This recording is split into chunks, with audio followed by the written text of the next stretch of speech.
What is up, everybody? Welcome to the Breaux Review Podcast. I'm Johnny Breaux. I'll have a co-host here pretty soon. I got a surprise for you. So probably the next episode, maybe the third, not sure. It's kind of depends on how filming and scheduling and stuff like that works, but stay tuned. Anyways, let's just jump right into it and skip the mumbo jumbo intro stuff and explanations of like why I changed my mind and decided to do a podcast. I want this thing to kind of just be more loosey-goosey comfortable, YouTube style podcast, man. The videos are still going to happen. Small short form Johnny Breaux review videos will still be a thing, but definitely want to do a little bit of podcasting as well. So going to play around with guests, co-hosts, solo casts, clips, all kinds of stuff. So stay tuned. Anyways, let's jump into episode 1. Let's get it going. All right, let's check out that docket we got here. So we're going to be going over WWE's Saturday night's main event from this past Saturday. Going to be doing some reviewing and some talking about that. Also going to talk about some news here with some movie stuff. Zach Kreger doing a new Resident Evil movie. Cool. I'm stoked about that. We'll read into some of that information. Toxic Avenger remake gets picked up for distribution. That's good news. So yeah, that'll be fun to talk about. And for our main event for this episode, we're going to be talking about Nosferatu. Oh, yeah, and also, don't worry, there will be timestamps in the description, so if I'm going over something like wrestling or a TV show or something that you're not into, feel free to jump ahead or wait for the clips. I'll be posting all the segments in clip format as well here on the channel, so yeah. Anyways, first thing first, we're going to be getting into WWE's Saturday night's main event from this past Saturday. Yeah, man, so we'll just jump right into it with the World Heavyweight Championship match between Gunther and Jey Uso. Yeet. So yeah, man, pretty decent match, pretty okay. Kind of predictable. I think it kind of played out the way I think everybody kind of thought it was going to play out. Not a bad match though overall. Pretty entertaining. A lot of commercial breaks, but that's the NBC thing. You know, that's main event. You know, we'll talk a little bit about main event too as a show, because there's a lot of talk about it being like almost like a house show, or kind of not really feeling like there's a lot of stakes involved with a lot of things that are happening during Saturday night's main event. And I kind of agree to an extent, but I feel like it's like a marketing thing. I think, in my opinion, I think Saturday night's main event is kind of more of like their like quote unquote normie show, I guess. And it's something to kind of like maybe draw in some new viewers with like the whole new era WWE, maybe get more normie fans watching from television, get them over to Netflix, consistently watching the programming, maybe. So I don't really feel like it's a born and bred show for the fans, where it's going to be like, you're not necessarily going to like miss anything super important, although we'll get into it. There was some pretty cool stuff that did happen on this past Saturday night's main event that I do think was pretty important. So that's cool. But yeah, with Gunther, Jey Uso, I just feel like they just needed to do something with Gunther. Jey Uso is really big right now. He's like, the face of the company pretty much at this point when it comes to like branding and marketing, and like it's huge pop, entrance, all the Yeet stuff. It's wonderful. It's fun. I love it. Jey Uso is a pretty fun wrestler. I'm a pretty big fan. Not the biggest fan, but he's pretty cool. We'll jump into a little bit of history with my wrestling fandom. Actually, that should probably explain how I'll be reviewing wrestling, because I'm an old new fan, I guess is the best way to put it. So I grew up in the Attitude Era times of like I would say like early 90s stuff. I rented a lot of VHS tapes of early 90s pay-per-views and stuff. And then I started watching in like mid to late 90s, like on television, and keeping up with the Monday Night Wars and all that good stuff, able to watch both companies and whatnot. So it worked out pretty good for me. I was able to be a big fan up until maybe 2001 or so, whenever I was getting into high school and stuff like that, and just got into other things and was just not as interested. The Attitude Era was coming to an end. Things were changing. So I was just, didn't hate wrestling or anything, but I was just not interested. I was like heavily into skateboarding and like metal music and stuff like that. So I was just looking into other stuff at that point. So whenever I started to rewatch wrestling was WrestleMania 40. So I'm kind of a new fan again when it comes to like the new era stuff, because I was out for like, almost 20 years, probably about maybe 20 to 20 plus years. So when it comes to like talking about somebody like Jey Uso, I'm not super familiar with him because I've only been watching his run recently. You know what I mean? Like his newest era stuff. I'm not really familiar with his past and stuff like that. So it is what it is. I'm just kind of reviewing it as I have jumped in this past like almost a year. So that's my standpoint when it comes to like, being a wrestling fan again anyways. And should I guess add a little bit of context to my reviewing style of wrestling. because with like the movie stuff, I kind of never got out of movies. I was always a huge movie fan, so all genres, mostly horror. But yeah, I've always been kind of like well-rounded with that, and it's kind of always been a constant where wrestling hasn't. There was a very long period of time where I wasn't a wrestling fan, so there's that. So yeah, if I get some stuff wrong or I'm not as familiar with somebody, that's why. But yeah, that's the big thing. That's how I say the Gunther Jey Uso match was predictable, is because nobody's expecting any title changes here with Saturday night's main event. Yeah, but that seems to be like the general consensus of Saturday night's main event. Is it just feels kind of, I guess, maybe like house showish and kind of phoned in a little bit, kind of like a house show vibe. But to me, like the wrestling is pretty good, and as long as I get good wrestling matches and I get some solid content when it comes to that, I don't necessarily need storyline building all the time, so I'm okay with like one program out of WWE not building too much storyline and not going too far with things, or like having a lot of title change things happen. I'm cool with that as long as the wrestling is pretty solid. And I feel like, especially with this Saturday night's main event, it was pretty solid. I think this one was even better than the last. But yeah, Gunther Jey Uso was pretty solid, pretty standard stuff, but I was overall, pretty entertained with it, so I'm cool with it. But when it comes to Gunther, I'm not really sure. I like Gunther. It's cool. He's working out, but it's just like, I don't know. I just feel like there's something there that's missing. I'm not sure maybe the direction they need to go. Let me know in the comments what you think about Gunther. I think maybe a lot of it is just like the focus on like the Universal title or whatever, Cody's title. I feel like there's just like a lot of emphasis there, and maybe not so much on the World Heavyweight title at this moment, but I don't know. We'll see where the story goes. All right, next up, we're going to be talking about the Intercontinental Championship match between Braun Breaker and Sheamus. Another solid match. Some really cool stuff in this one, man. That spear on the floor there in front of the announce table was amazing, man. So cool, dude. I like literally popped for that. That was so good. Super entertaining stuff. Great workers, man, here. Super solid match again. That's what I'm saying, like, about this, especially this main event in particular. I feel like the matches were just like super well choreographed, really well put together, especially the Rhea Ripley Nia Jax match. We'll talk about that later, but man, that one just felt like really textbook and really nice. Anyways, back to Braun Breaker and Sheamus. Yeah, man, I feel like, again, kind of a predictable ending. I didn't really think they were going to give it to Sheamus. I thought maybe if they were going to mix up a title on Saturday night's main event, it might be that one, and it might be this might be the time. It wasn't, but I feel like, I don't think this is over. I feel like the Sheamus Braun Breaker Intercontinental, where does Sheamus go from here thing is still going to be something. I'm not sure, personally, like my opinion, where they're going to go with it.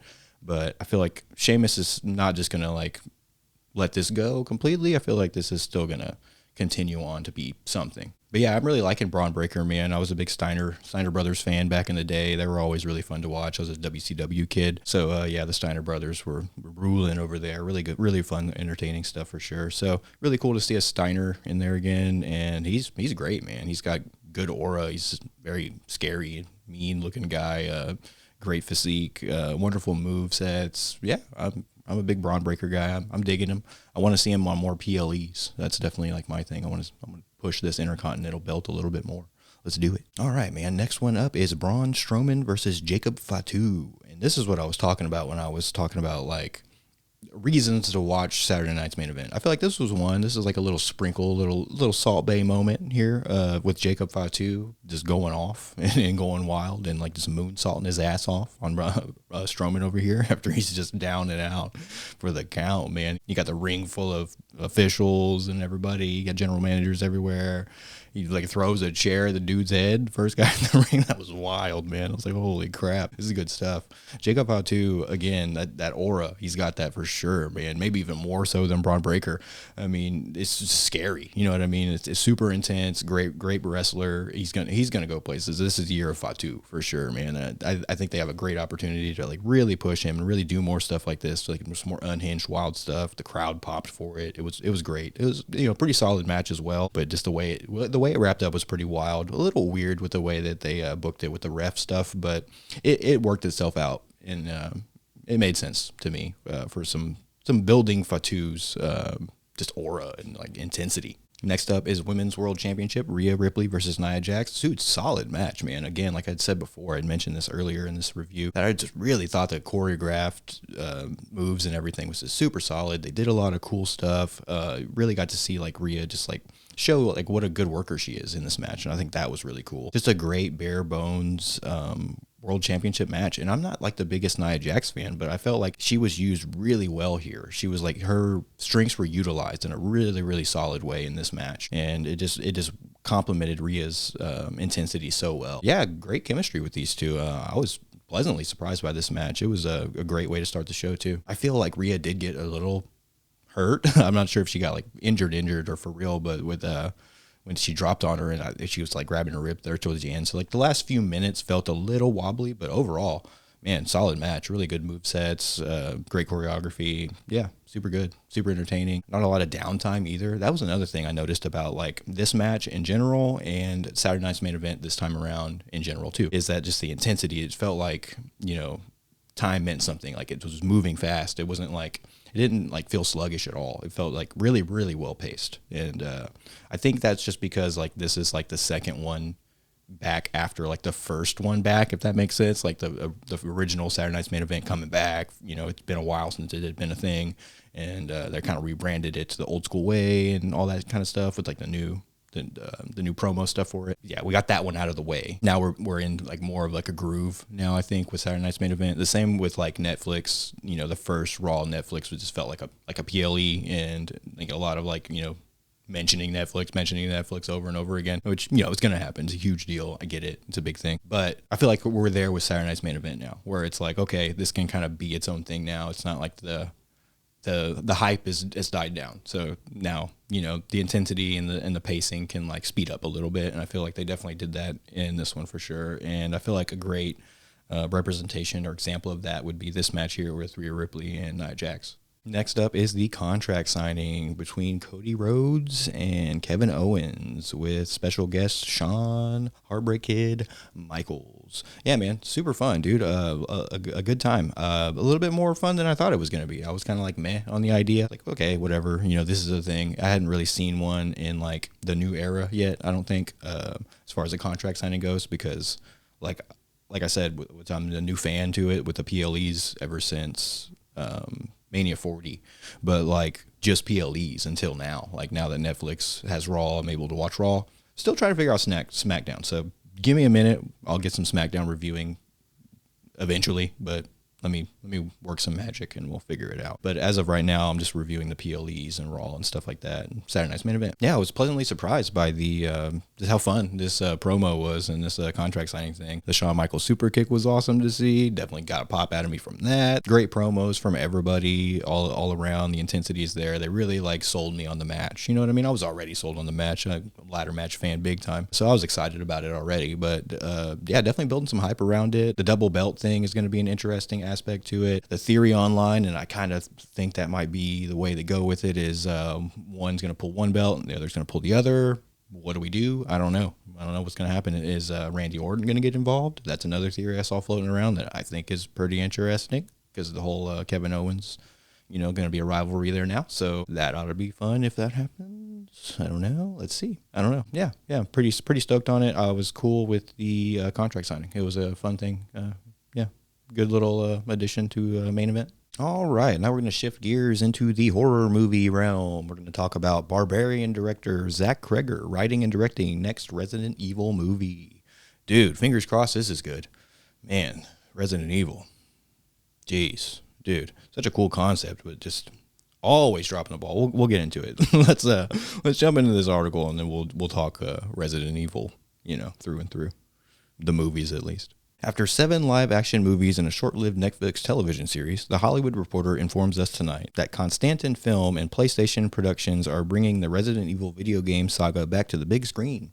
Zach Kreger is attached to write and direct the new movie, with several studios engaged in a bidding war for the project. 4 studios are elbowing for the win, among them Warner Brothers and Netflix, according to sources. Zach Kreger's Resident Evil is said to take the title back to its original horror roots and be more faithful to the initial games, which has been something we have certainly heard before. So yeah, man, not a whole lot of information, but apparently it's happening, so it seems like it is. I don't know if that's a full-on confirmation, but yeah, cool. My fingers are crossed that it's good. That's the thing, man. As everybody knows, video game horror movie crossovers just like never really took a hold that well. It's just always iffy, But I was a big fan of Barbarian. I had a lot of fun with it. It's a pretty cool movie. I rewatched it at least once. Yeah, pretty fun, pretty good, pretty cool. I dug the style of it, so I thought it was a pretty well like formulated horror film. So to see Zach Kreger take this on, I'm super stoked. I think that's a good choice. Would it be my first choice? Probably not, but I'm down for it. You know what I mean? I hope he does what he says here and does do something more faithful to the games, because I'm not a big gamer myself. I do some retro gaming and play like some old Sega stuff sometimes and stuff like that. Kind of dabbling with some of that. I used to play a lot of those old school video games back in the day. But when it comes to like the new modern style gaming, I'm not really into it. So I never really got into the Resident Evil games or anything like that. Even back in the day, I played a few of them on the original PlayStation, but was never like a story game guy really. So it wasn't really my thing. But I've always heard that it has a great story to it, and it should be something that should be fleshed out into a movie. And like, the first Resident Evil movie, with Mila Jovovich or whatever, kind of like hints on some of that stuff, but doesn't really like flesh it out throughout the series. It kind of turns into like an action based, like Matrix-y kind of thing. 3D was big at the time, so they were definitely going in that direction with things. But here, I'm just hoping that, like I'm saying, I hope we do get something that's a lot more like the games, and I feel like something like that could really like do a lot for the video game movie thing. You know what I mean? It could like really maybe set a template for future game adaptations to movies, and maybe they can be better. But yeah, man, feel free to let me know what you think in the comments, and we can get a convo going about some Resident Evil stuff. What do you think of the games? Do you think there are some good movie adaptation video game stuff? What do you think? Regardless, I'm stoked for it. I'm super stoked. I'll give it a shot, obviously. Fingers crossed that it's good. Fingers crossed they go in more of a faithful direction with the games. I think that's a good idea. All right, on to the next article. Now we're talking about Cineverse saves the Toxic Avenger remake with unrated theatrical release later this year. We're excited to announce today that Cineverse has saved director Macon Blair's The Toxic Avenger remake and plans an unrated wide theatrical release later this year. Bloody Disgusting's parent company, Cineverse, acquired all U.S. and Canadian theatrical, home entertainment, and streaming rights through a deal with Legendary Entertainment. This fresh take on the beloved anti-hero known as Toxie was directed by Macon Blair and stars Emmy and Golden Globe winner Peter Dinklage, Kevin Bacon, and Elijah Wood.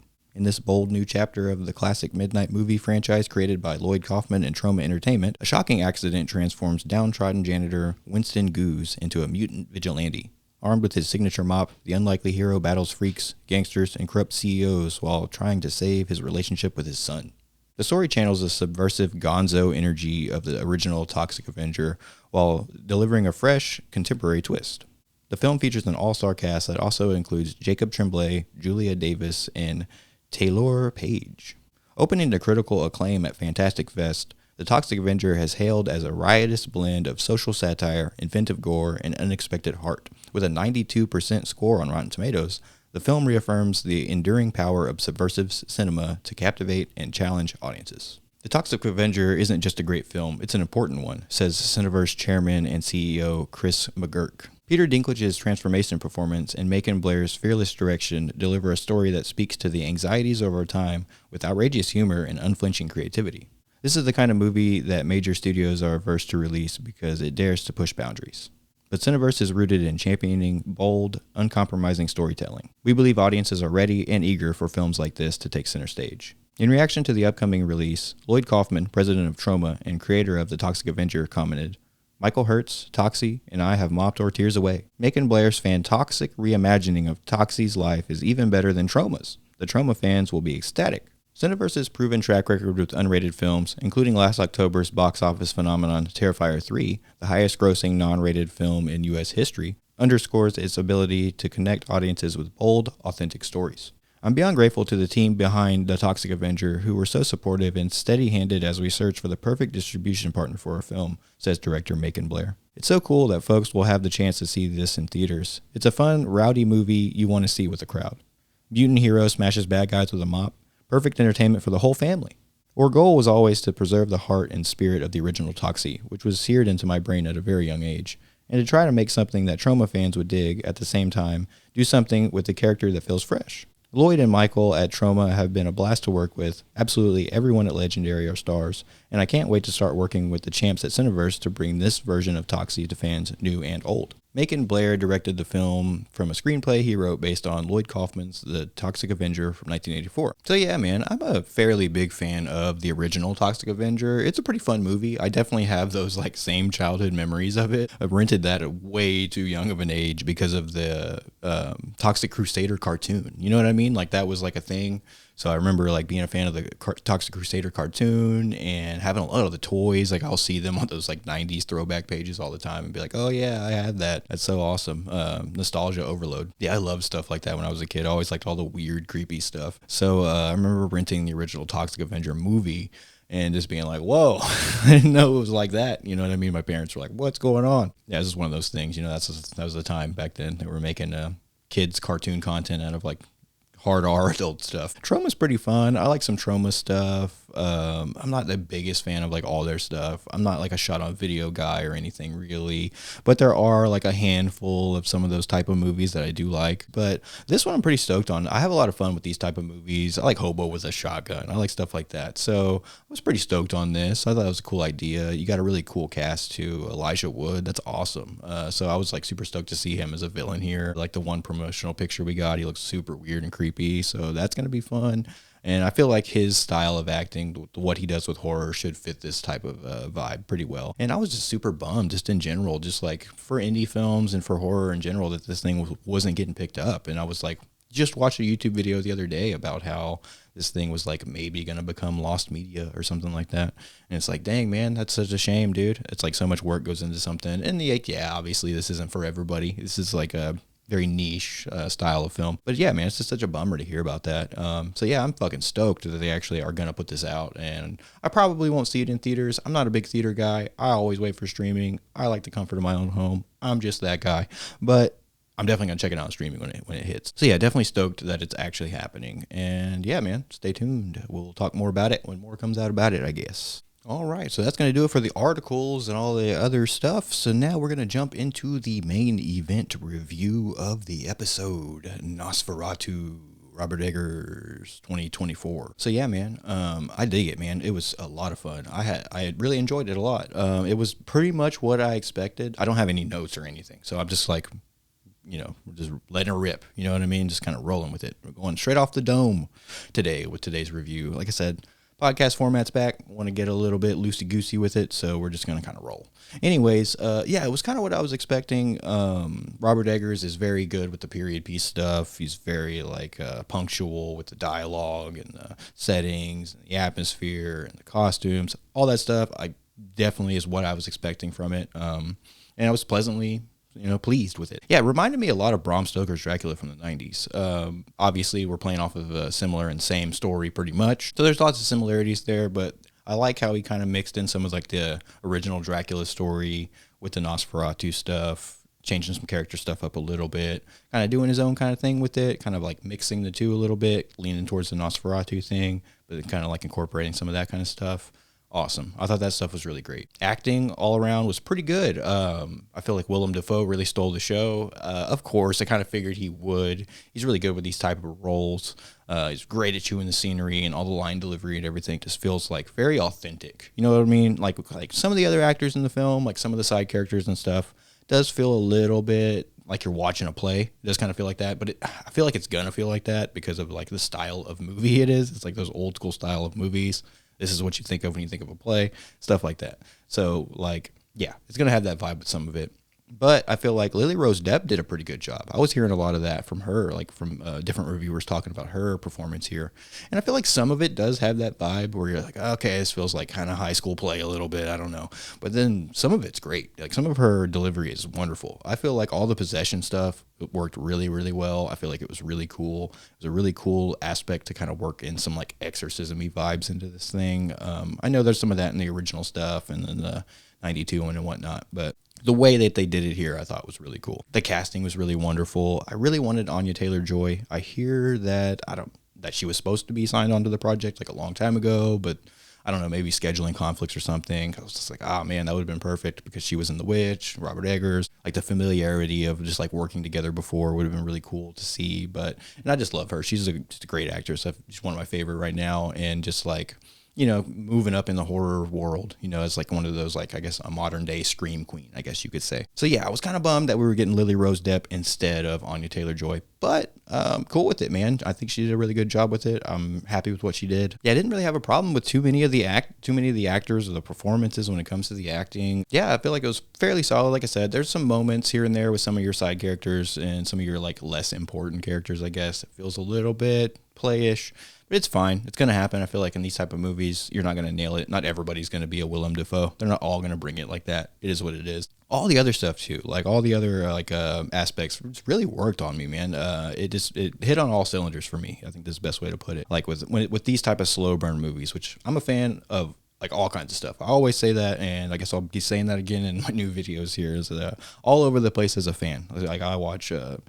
Terrifier type movies, like a cheeseburger and fries type of movies, how I refer to those, like a shut your brain off roller coaster of a movie, just kind of a fun ride. And I love your, A24 art house. Is the lead character even alive at the end? Did any of this even happen? I like those type of movies too. So I'm all over the place. So when it comes to like this type of movie, I'm a big fan of old school monster stuff. That's where it all started for me, was Frankenstein, and then, Dracula, Wolfman, all that. And then Freddy Krueger and like 80s horror movie characters and stuff like that. And, it all, goes from there. So yeah, I have a lot of like, just like fandom when it comes to like Dracula stuff and Nosferatu stuff. I just think it's cool. So, not like a massive vampire fan in general. I do like a lot of vampire stuff though. So, again, Bram Stoker's Dracula from the 90s, one of my favorite movies ever. I've got a story about that from seeing it in theaters at 5 years old. It's pretty much the story. It's pretty crazy. But we'll review that movie at some point. We'll talk about it. Back to Nosferatu. Atmosphere, another element of this film that I really, really enjoyed. Just super solid, just super creepy, super ominous. Just the lack of color here is just like, it really sucked me in. I was kind of like, wanting maybe a little bit more color because I was just kind of maybe comparing things to the Bram Stoker one too much. But once it's all said and done, it really works for me. It was just like the dull color palette and just the gloomy feel of it just really pulled me in. It was really captivating stuff. Paced pretty well too for a slow burn type movie. Yeah, it doesn't overstay its welcome. I don't feel like it moves pretty quick. We get some, changing of what's going on and character development stuff, fairly rapidly for a longer film in a slow burn. So I didn't really have a problem with the pacing either. I never felt bored. It didn't feel like too long. Like I said, it doesn't feel like it overstays its welcome, at least for me. But again, I'm a fan of a slow burn. I feel like this one feels kind of divisive among fans a lot right now. And I feel like it might just be fatigue of like the slow burn thing, because the A24 stuff has been like kind of the thing for a while. You were hearing about, all the Robert Eggers stuff and Hereditary and Midsummer as well, and like Ari Aster stuff, and just like those type of like slower, more like mood movies, you know what I mean? And I feel like, I don't know, with Terrifier popping up and it becoming like a big sensation and some other stuff kind of being a little bit more fast paced, I feel like maybe fans are getting a little fatigued with some of the slower stuff. And I feel like, I don't want to be that old guy, but I feel like some of it might be like age, like audience age. I feel like it's hard for some of these younger crowds to take stuff like this serious. You know what I mean? It's like you want to laugh at it. You want to meme it. You know what I mean? We're in like the meme culture world, so everything kind of gets turned into a meme, especially things that are like overly serious. We have the new meme of like, it insists upon itself. I'm sure a lot of people are talking about Nosferatu insisting upon itself, but that's just like the vibe with these movies. You know what I mean? Like it's gonna feel a little uptight. It's gonna have that kind of vibe with the characters and stuff. It's a time period that it takes place in. It's all that kind of stuff. It's the vibe. But I'm a fan of that kind of stuff. So for me personally, I feel like Robert Eggers really did a great job with it. It's not a risky movie at all, though. That's one thing that I've heard a complaint about, and I can see what you're doing there. You know what I mean? Like, it's the Dracula story. It's the Nosferatu story. Some slight changes here and there, some kind of mixing the subject matter a little bit, but that's kind of what Robert Eggers does. He stays very, on course with what it needs to be. So I like a Robert Eggers who's kind of doing his own thing a little bit more than a Robert Eggers that's like doing a remake, if that makes any sense. Like with The Lighthouse and The Witch, even The Northman I really enjoyed too, but The Lighthouse and The Witch are like really up there for me. And that's just, based in like, like The Witch, you know, like a folktale kind of thing, but it's not like a remake of a film. You know what I mean? So like there isn't any expectation for it to be anything like another film. So I think that's kind of the best place to put Robert Eggers, is like kind of just let him do his own originals and play with different, you know, subgenres and stuff like witches and whatnot, and like isolation, different things that he likes to do. I feel like that's cool. But this was apparently a big passion project for him, and that's awesome. I'm really glad that he got to do what he wanted to do. Apparently he'd been talking about this since like after The Witch. So like this was supposed to happen before The Lighthouse and before all, you know, The Northman and stuff. But it's like, wow, I'm glad he got it done, because I remember hearing about it a long time ago, and I remember being like, that's the guy, you know what I mean? So that was kind of like the thing when it came to a remake for me of Nosferatu, or anything like old school Dracula monster movie related. It's like, man, if y'all are going to keep it in those times, like, that's your guy. You know what I mean? Robert Eggers is the dude to do that, I think. He just nails it, man. So yeah, overall, I love it. I thought it was really fun, really enjoyable. I'm kind of excited to rewatch it, which is rare for me with a slow burn. I'm a rewatcher. Don't get me wrong. I rewatch my stuff, but it takes something for me to want to rewatch a slower burn, period piece type movie. But I don't know. It's just like it has like this rich flair to it that I really want to like get back into and kind of like explore a little bit more. And just kind of like, now that I've seen it, kind of like redigest it on the second view, because like that second view is like pretty important, like for like, to me at least, as far as like how much do I really like a movie or whatever. So yeah, first impression, I watched it yesterday. It just hit streaming recently, a couple days ago or so. So I clicked it on and had a great time with it, man. If you like slow burns, if you like these type of movies, if you're a A24 Robert Eggers fan, I think you'll like it. Again, there's not a whole lot of, you know, anything new being traded on here. We're not reinventing any wheels, but it's solid for what it is. Oh yeah, something I didn't go into either is Nosferatu himself. Yeah, man, Bill Skarsgård. Wonderful performance here, man. Super wheezy boy, but god dang, dude, super ominous as well, man. Looks great. The character design here for Nosferatu is just like truly undead. You know what I mean? Like he's like a zombie walking around, dude. He looks nasty. It's gross. It's like, you know, it played more on like a realistic take of a vampire, which is pretty cool. It doesn't have like the suave thing. You know what I mean? Like they were able to do in Bram Stoker's Dracula film. It's like, you know, he uses the power from the people on the boat to like look young again. Like we don't get that here. I kind of figured we would. I was thinking we were going to get that, but we didn't. And I thought that was kind of a cool take. It was they kept him very like a monster. You know what I mean? Like it's very rooted in like, this is a monster movie. You know what I mean? So that was another really cool aspect, is just like Nosferatu himself, the look. Yeah, everything just worked for me. Very like ominous with the vocal stuff and like his line delivery and whatnot. It's just like super scary. It's like whenever he's talking to him at the table at the beginning and he's just like, don't mention that again. It's like, whoa, man. It's like he's stuck there, man. That's scary. So yeah, wonderful stuff. Great chemistry between all the characters and stuff. Willem Dafoe really did it for me. Yeah, he made the film really fun and like a good adventure. I loved his character too. It's how he was like, you know, willing to kind of look into the occult, look into like things that we don't know, other realms and other, you know, possession, stuff like that. And, you know, they're like, you're a lunatic. He's like, maybe, but you know, your way's not explaining anything. So pretty cool. You know, he's like willing to be like, I don't know, but it could be this wild shit that I might have some evidence of, you know what I mean? So yeah, interesting. I guess the ending we could talk about a little bit. It felt a little abrupt to me, because I've been hearing that complaint as well. Like the ending just feels abrupt, but it was such a wonderful shot. Like not even necessarily the last shot, but where he's like melting and his mouth's open. It's like nastiness running out. It's so cool. Yeah, it's a wonderful look. Really great effects there. Really great effects all throughout. Yeah, it felt a little abrupt, but that's kind of the vibe when it comes to those old school movies. They were also a lot shorter, but which is definitely different now. But these movies are really long usually. But those old school monster movies, it kind of felt like they just ended. You know what I mean? Like you didn't really get that wrap up scene of like what's going to happen now and where the character is going to go from here. You don't really get that, and you don't really get that here either. But the way it all played out and the way like Lily Rose Depp's character is like, you know, nobody's listening to her. Everybody's trying to like fix it for her, and everybody's trying to figure out the problem for her. And then she just goes out of her way and does her way. So yeah, I thought that was really cool that she kind of just, you know, did her thing with it. I kind of like the abrupt ending. I feel it feels Robert Eggers to me. His movies kind of feel like that. Like just like abruptly kind of stop once things are done. You know what I mean? And so yeah, it works. Didn't have a problem with it at all. Really enjoyed it.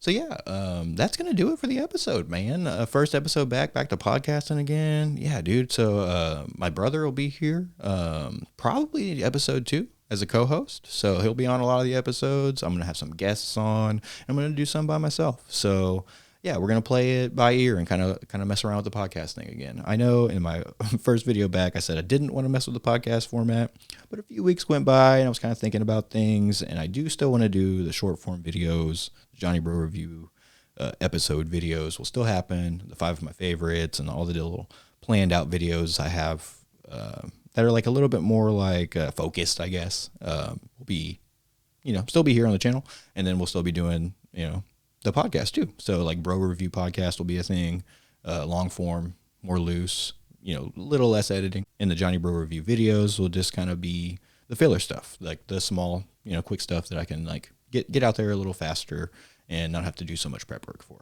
So I think I can make it work. And like I said, it's going to be a lot of fun to have a co-host. So that's going to be really cool. So I'll be able to bounce some ideas and do some different things. Got some guests lined up, got some guests in mind. So yeah, thanks for watching. Subscribe, comment, let me know. The support is always very much appreciated. Y'all have a good one, and I'll see you next time.